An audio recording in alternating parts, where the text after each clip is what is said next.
Poppy Playtime Chapter 3. Oh, Lord. Again. Again.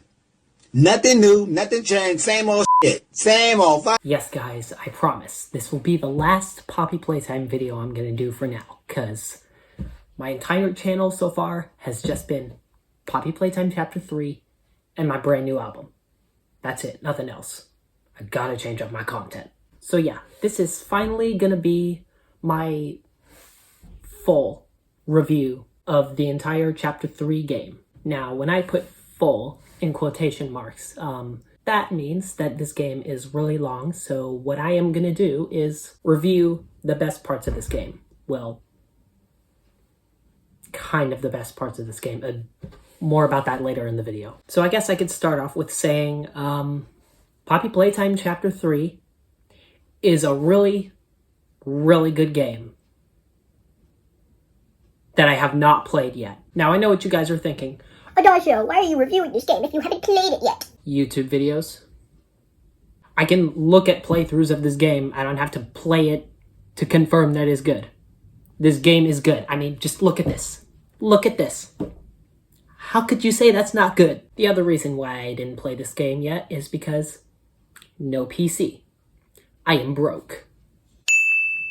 So anyway, without further ado, let's get straight into my somewhat full review of this game. Let's roll the intro, everybody. I'm probably going to be changing this intro at some point because I could make it a little bit better.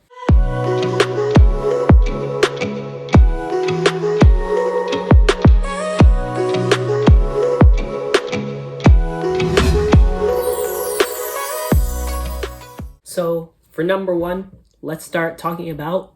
Hey, can you hear me? So, I will talk about Ollie as soon as possible, but I did want to say one thing about the intro to this game. More than one, actually. So, of course, the VHS intro plays. Great VHS intro. You can also watch just the VHS intro by itself on the Mob Entertainment's channel. This intro does a really good job at, first of all, creeping you out, and also getting you really invested in the game. So after the dude's voice in the VHS intro turns from VHS staticky sounding to real life sounding in a really bone-chilling message. Your children are not safe with catnap. The game finally starts. So how the game starts off is Catnap is carrying you and then throws you down the garbage chute. Wow, Catnap? Are we really that much of a disgrace to life? Probably yes. So after escaping this Star Wars looking trash chute, you pull yourself up, do some parkour, go through the vents, and then you stumble upon this character. So Ollie is your guide throughout the entire game, and is an AI-generated Gregory voice. By the way, the voice is not actually AI, that was just a joke. So I have mixed opinions on Ollie. So first of all, I think Ollie is a really cool addition to the game. This character gives you the keys to all the places in Playcare, and is also a really good additional mysterious character to the game. My only problem with Ollie, though, is his voice. You should be able to find a big power cord somewhere around the porch. Grab it and plug it in underneath the statue. Every time Ollie talks, it always sounds sarcastic for no reason. Like, bro, we're in a murderous toy factory. Are you okay? Now, I know there have been many theories lately about if Ollie is the prototype, which I can agree with that. But then, what if Ollie is not the prototype? Like, imagine if I was talking to you like this in my YouTube videos. Hey guys, so today we are going to be reviewing Poppy Playtime Chapter 3. So, if Ollie isn't the prototype, then why would he be speaking like that? This is kind of a stupid opinion to have, but, you know, just a minor, teeny-weeny opinion. But also, I guess it's pretty obvious that Ollie's the prototype because of this VHS tape right here. Ready to talk now, are you? I possess A question. La Mimica. So, there's another reason why this opinion is stupid. Why did I even have to talk about this? So after Ollie gives you the key to Home Sweet Home, one of the places in Playcare, you have your first encounter with Catnap's red smoke. After inhaling the red smoke, you go into this entire dream sequence where you're in a maze full of dark hallways and radios scattered all over the place. As you go through this maze, you have to deal with Catnap watching you from the shadows and listening to these really dark messages on these different radio stations. At this time, an identity for the child awaits official confirmation. Found in an upstairs bedroom in a large duffel bag, officers on scene report that the remains appear to have been disturbed. Organs, as well as key bones from the skeletal structure, were reported missing from the body. Stay tuned for more. Some believed he was sick. Others that Don't move an inch. So after listening to those haunting messages on the radio stations, you go into this room with a VHS tape waiting for you. So what could possibly go wrong? Welcome home.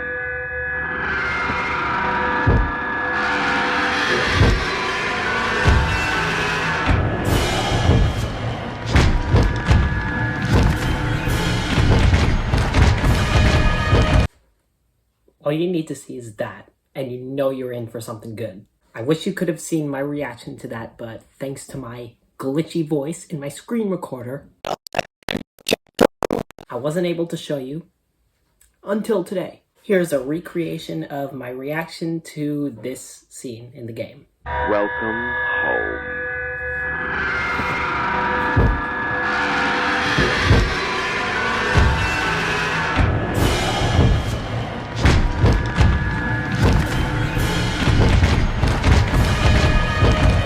Okay, so that was a bit of an exaggeration. But to give you my final thoughts on this scene, I can safely say that this sequence in the game is straight fire. Every twist and turn with new hallways appearing and all the sound designs like the radio static, it's just mwah, chef's kiss. This scene also pushes the psychological horror meter all the way to the top. This dream sequence does a really good job at messing with your brain, but also giving you really good, juicy action. And of course, the scene where Huggy Wuggy is coming out of the TV is probably one of the best scares in the entire game. So I mean, before I give the entire game a rating, I gotta specifically give this scene alone a 10 out of 10. So after getting eaten by Nightmare Huggy Wuggy, you wake up from this horrible nightmare, go through the rest of Home Sweet Home, solve a couple of puzzles, and then once you're finally out of Home Sweet Home, you run into none other than... You've been through so much. You deserve an explanation. Come on. Before I continue the review, I just wanted to address something real quick. So you know how the lighting looks slightly different in these two clips? Well, at the time that I am recording these clips right now, it is the next weekend, and I just filmed those other clips last weekend. So yeah, if the lighting in my room looks a little different, then that's why. Alright, on with the review.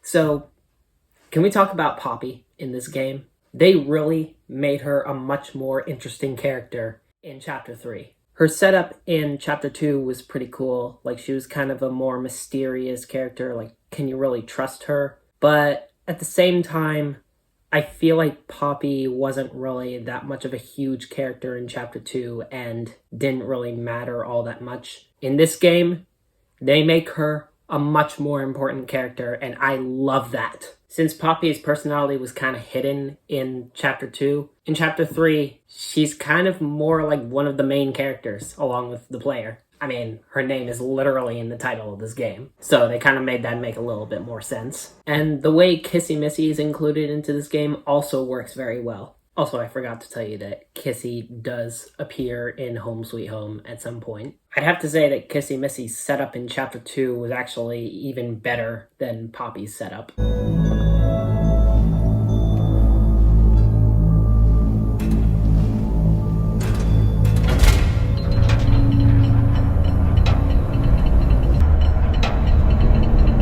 Mystery. Also, great news, Poppy is confirmed not a villain. Listen, I'm not your enemy, but I can't just let you leave. What's happening down here is bigger than all of us, and I need you so we can get revenge on those monsters who've tortured you, who've tortured us.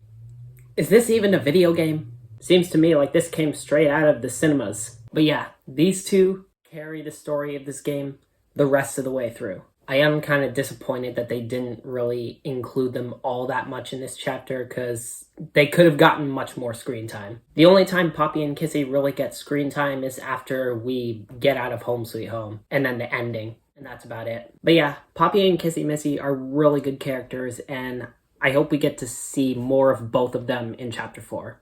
We probably will. Alright, so, let's talk about the nightmare fuel now. Ladies and gentlemen, I would like to introduce you to Miss Delight, the distorted, more possessed version of Baldy. So after plugging in the first power cord to restore power for the gas production zone, to continue our mission, Ollie tells us to go to the school in Playcare because everywhere in Playcare is pretty dangerous, and your best bet is probably the school. yeah, it's totally our best bet. It's not like we're gonna deal with a possessed teacher in this school. So when you first enter the school, you get a wholesome message from Ollie. There's someone else in there too. They're not yours. A wholesome VHS tape. Probably because he knew I'd kill them all. And of course, you can't forget the wholesome message from Miss Delight over the speakers. Not a good listener, are you? You're not like the other humans in that way. I wonder if your screams will sound like theirs too. I look forward to finding out. Sorry, pardon my sarcasm. So you continue walking through the school, you learn the mechanics for the next boss fight that you're gonna have to do later. You grab some more batteries, use electricity, go through some more vents, and then, once you're done, you run into the Weeping Angel school demon herself.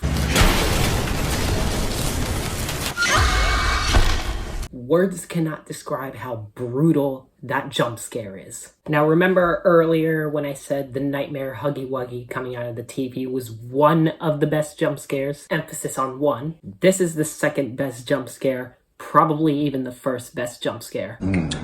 That's a 10. And of course, it got my heart real good. As soon as I saw that jump scare, Dead. you know, I may as well do another recreation. What do you say?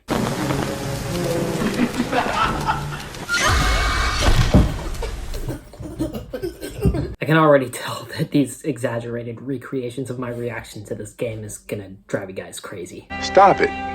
Get some help. So of course, as you would do with a Weeping Angel, you have to complete electricity puzzles with your green hand while also avoiding Miss Delight from catching you when you're not looking. Sorry, the lighting has changed in my room once again. Where was I? Oh yeah. So Miss Delight chases you some more, you have to use your green hand, and then you end up in this room with her and you have to avoid getting caught. This might be the most stressful sequence in the game.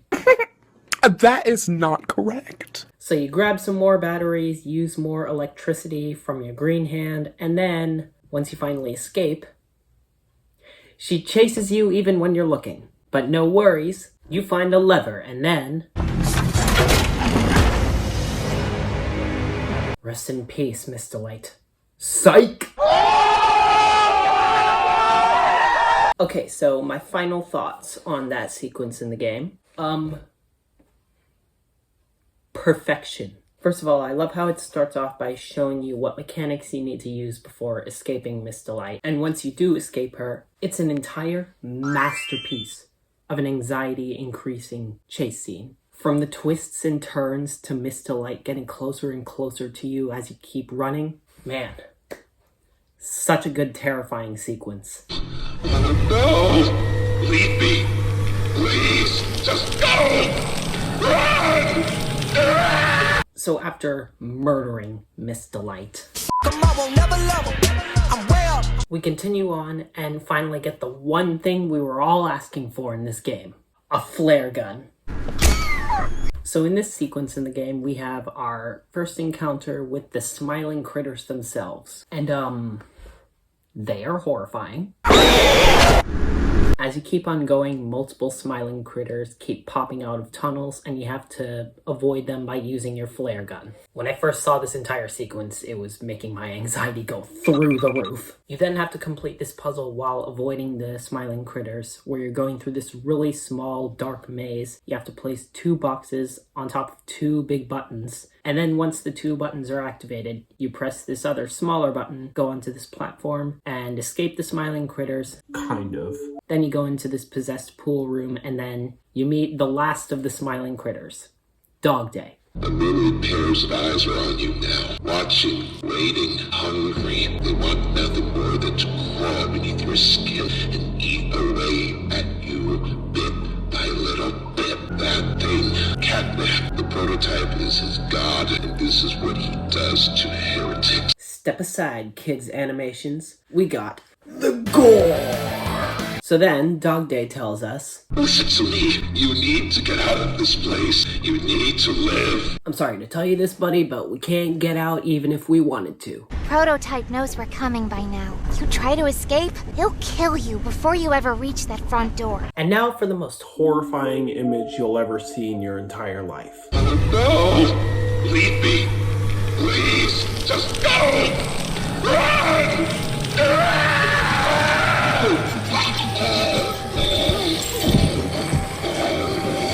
That's brutal, that's disgusting, that's horrifying, and I love it. So after Dog Day gets controlled by the other smiling critters, you then go through the next big chase scene in the entire game. This chase scene is a slight copy of the Huggy Wuggy chase scene from Chapter 1, but even more triggering to your anxiety. This chase scene has a lot of twists and turns, very tight areas, very small tunnels, and not only that, but the smiling critters start attacking you at one point. I swear, this game is nothing but stress. So then, after that traumatic experience...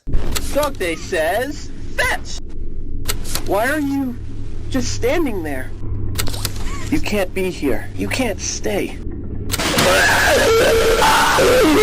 Yeah, I don't think we needed to relive that through a cardboard cutout. Thank you very much. Okay, this sequence sums up the entire game. We get more of the entire backstory of this possessed toy factory. We now know the truth about the smiling critters, and now we are traumatized for life, but in an exciting way. The encounter with the smiling critters is very creepy. Our first encounter with Dog Day is very horrifying and disturbing, and the chase scene is very exciting. Everything about this sequence is top tier.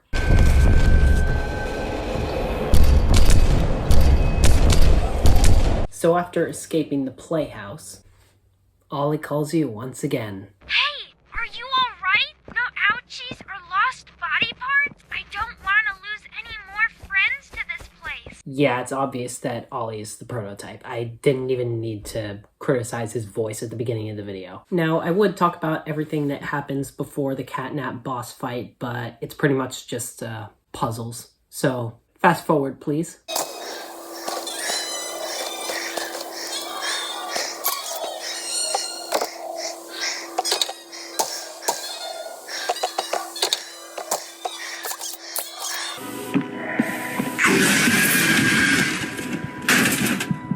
Actually, before I talk about the Catnap boss fight, I actually have to talk about this next dream sequence that we get. So this is a cutscene where we inhale Catnap's red smoke after being knocked out by him. And we get an entire flashback of the day we came back to the factory. And we also get an entire flashback of what life was like in the playcare when the kids were still here. This entire dream sequence is amazing. The suspense and the spookiness of this scene is really good. This sequence is also followed by some really cool spooky sound effects like children laughing and Poppy speaking to you in your head in a very eerie voice. This dream sequence then ends with a little minor flashback of the Hour of Joy. More about that later in the video. And then ending with the prototype's claw reaching down to you from the ceiling. You then wake up from this dream sequence with Ollie calling you once again.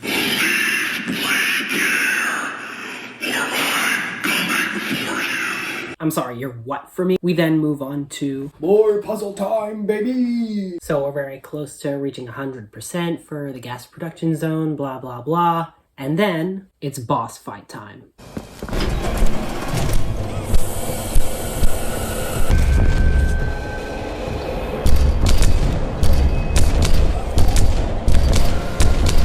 Yeah, see, no. Yeah, no. Yeah, no. Cut. If you don't get your scream-looking ass out of here. So after losing our gas mask, we are now able to inhale the red smoke without dying. Because why not? And we now see Catnap in his nightmare form where he turns into this giant possessed ghost-faced dinosaur fossil. We then find ourselves in this room filled with red smoke and batteries scattered all over the place. Yeah, we're totally not gonna have a stressful boss fight.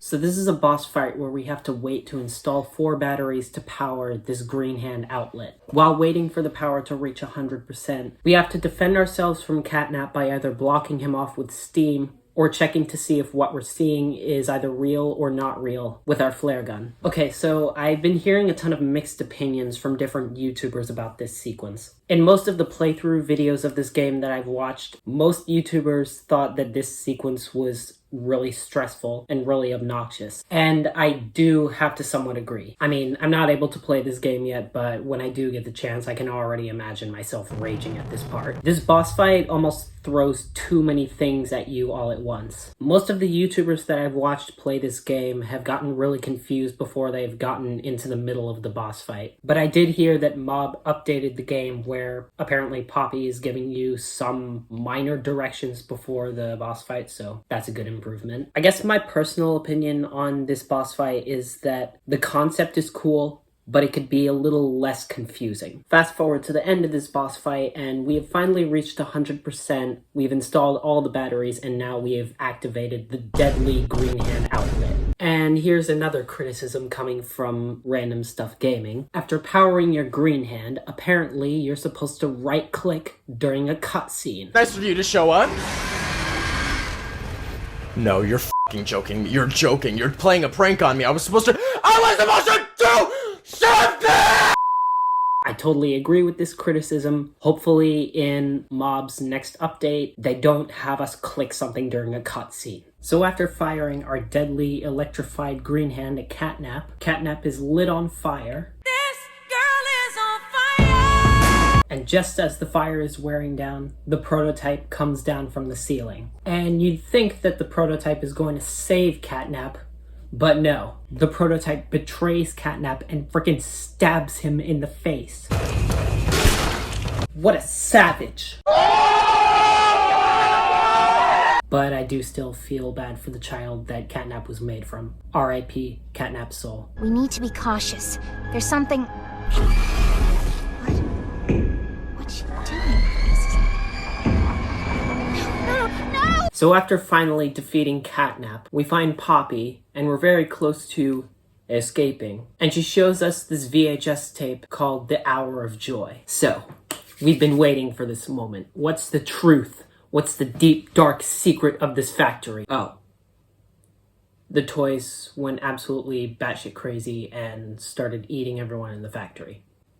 Yeah, like that wasn't so obvious before. But I gotta say, the way the developers created this VHS tape was very well done. Very eerie, distorted music over the static images and graphics, and then each still image going by as it's showing an even more gruesome picture. It just adds this really cool analog horror, weird, very spooky tension to it. So after watching the most wholesome thing we've ever seen in our entire life, thank you for that, Poppy. I definitely needed to see people get slaughtered, because I haven't seen that already in this possessed toy factory. Poppy then gives us this very long, dramatic speech talking about how she was witnessing all of the massacres that went down in this factory and how it went on so agonizingly long. She talks about how she was witnessing all of the children being tortured in the play care. Yeah, pretty much all that stuff that we've heard 1,000 times in this game. But even though this is already stuff that we've heard in the story of this game, I think that what they're doing in the end here really adds to more of the scariness and the dramatic tension of this entire game as a whole. Everything that Poppy is talking about in this speech makes you feel even more bad for the rest of the dead souls in this factory. The pacing of this entire speech is also very well done. The way this speech is eerily slow gives you a little bit of a moment to really feel for these characters even more. So close to the end of Poppy Poppy's speech, Poppy tells us that the toys apparently hid all of the dead bodies of the co-workers down deep in the factory. So we're very close to the end of the game, and in the very next chapter, our mission is to find the dead bodies of the co-workers and defeat the prototype. So Kissy Missy lowers both the player and Poppy down deeper and deeper into the factory. But then... We need to be cautious.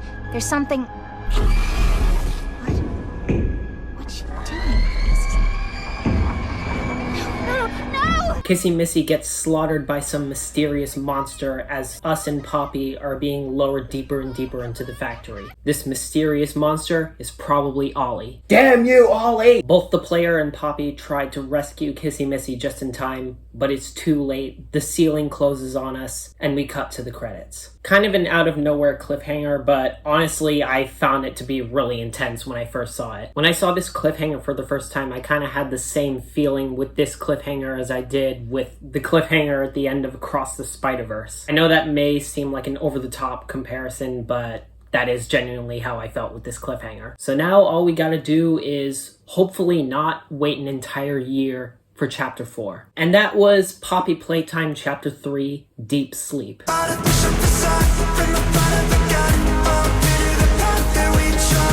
The jump scares are absolutely brutal, the story is very intense, the atmosphere is very spooky, and the VHS tapes are very haunting and very mysterious. This entire game is the perfect definition of a good mascot horror game. All of the toys in this game start off by looking very innocent, but end up being very creepy later in the game. All of the encounters with all the monsters can be very exciting, even when it can be very painful to go through sometimes. On the outside, this game may seem like a content farm for YouTube Kids videos, but on the inside, this game is a true horror experience that will traumatize you and excite you at the same time. And also, this game doesn't even feel like a game. It feels like an entire epic cinematic experience, which I mean, Mob Entertainment are probably going to be making a movie based on this series at some point, so makes sense. The first 2 chapters to this series were really good demos to show you all of the potentials that this game had, and Chapter 3 achieved all of those potentials. Chapter 3 is the beginning of the main course of this entire series, and I'm excited to see what we have in store